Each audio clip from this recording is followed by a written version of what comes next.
ایک دوست نے اپنے ایک دوسرے دوست سے قرض لیا اور قرض لینے کے بعد جو ٹائم تھا وہ پورا ہو گیا.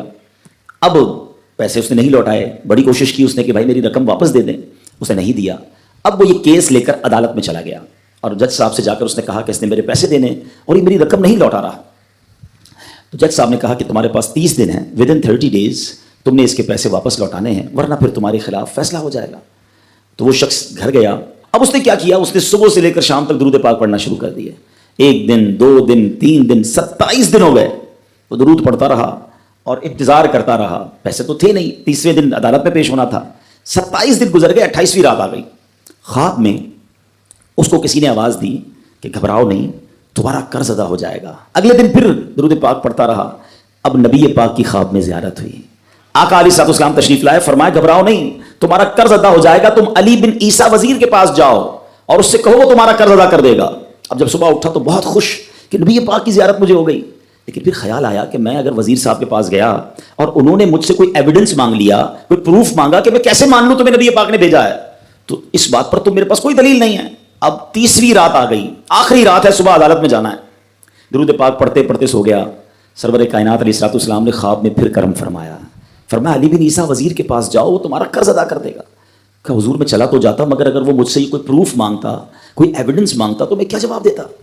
پیارے آقا علیہ الصلوۃ والسلام نے فرمایا کہ ایسا کرو, اسے یہ کہنا کہ آپ کا ایک راز ہے جو آپ جانتے ہیں اور رب جانتا ہے, اور وہ راز یہ ہے کہ آپ روزانہ فجر کے بعد 5000 بار درود پاک پڑھتے ہیں, اور جب تک درود پاک مکمل نہیں ہوتے آپ کسی سے بات نہیں کرتے. اب جب صبح اٹھا تو بہت مطمئن کہ اب تو دلیل بھی آ گئی ہے. پہنچ گیا صبح علی بن عیسیٰ وزیر کے پاس. اس کا دربار لگا ہوا ہے. اس نے پیغام بھجوایا کہ میں علی بن عیسیٰ وزیر صاحب سے اکیلے میں ملنا چاہتا ہوں, پیغام لایا ہوں. درباری نے آ کر پوچھا, وزیر صاحب پوچھ رہے ہیں کس کا پیغام لایا ہو؟ کہا میں نبی پاک علیہ الصلوۃ والسلام کا پیغام لایا ہوں. فوراً وزیر صاحب نے بلا لیا. کہا فرمائیے. کہ مجھے میرے آقا علیہ الصلوۃ والسلام نے کہا ہے کہ آپ میرا قرض ادا کر دیں. میں 3000 دینار کا مقروض ہوں. Today is the last day in the court. آج مجھے کورٹ میں پیش ہونا ہے. اگر آج میں نے اپنا قرض ادا نہ کیا تو مجھے جو ہے وہ سزا ہو سکتی ہے. علی بن عیسیٰ کہتا ہے میں بالکل آپ کا قرض تو ادا کر سکتا ہوں, مگر مجھے کیسے پتا چلے, کوئی دلیل ہے, کوئی پروف ہے کہ آپ کو نبی پاک علیہ الصلوۃ والسلام نے بھیجا ہے؟ کہتا ہے ہاں, خالی ہاتھ نہیں آیا, آقا نے دلیل بھی عطا فرمائی ہے. اچھا بتائیے کیا دلیل ہے؟ کہ دلیل یہ ہے کہ آپ کا ایک راز ہے جو صرف آپ جانتے ہیں اور آپ کا رب جانتا ہے. 5000 ٹائمز ڈیلی آپ درود پاک پڑھتے ہیں فجر کے بعد, اور جب تک یہ درود پورے نہیں ہوتے آپ کسی سے بات نہیں کرتے. آپ ذرا پہلے تھوڑی دیر کے لیے امیجن کریں کہ جو وزیر 5000 بار روز درود پڑھتا ہوگا وہ عاشق رسول کیسا ہوگا. اس کی تو لاٹری نکل آئی نا, وہ تو خوشی سے جھوم اٹھا, کہتا مرحبا یا رسول اللہ, میرے درود پاک قبول ہو گئے, بہت خوش. اب ابھی بیٹھے ہیں آپ, کمرے میں گیا, واپس آیا اور 3000 نہیں 9000 دینار لے کر آیا. کہتا 3000 تو نبی پاک کا حکم, مرحبا یا رسول اللہ, 3000 اور لیجیے, آپ نے اتنی اچھی خبر مجھے سنائی, اتنا پیارا خواب سنایا, آپ کے قدم میرے گھر تک آئے, اور 3000 مزید لے جائیے. اس سے اپنے بچوں کے لیے کوئی کاروبار شروع کیجیے, اور ایک وعدہ بھی کیجیے, زندگی میں آئندہ جب بھی آپ کو کوئی ضرورت پڑے گی نا, آپ میرے پاس آئیں گے, میں آپ کا بھائی ہوں. اب یہ دیوانہ بڑا خوش ہو کر عدالت پہنچا. اچھا everybody expecting over there, سب یہ سوچ رہے تھے کہ یہ اس نے آج گرفتار ہی ہونا ہے, کیونکہ تھا ہی کچھ نہیں اس کے پاس, پہلے ہی کہہ دیا تھا کہ میں کولیپس ہو گیا ہوں.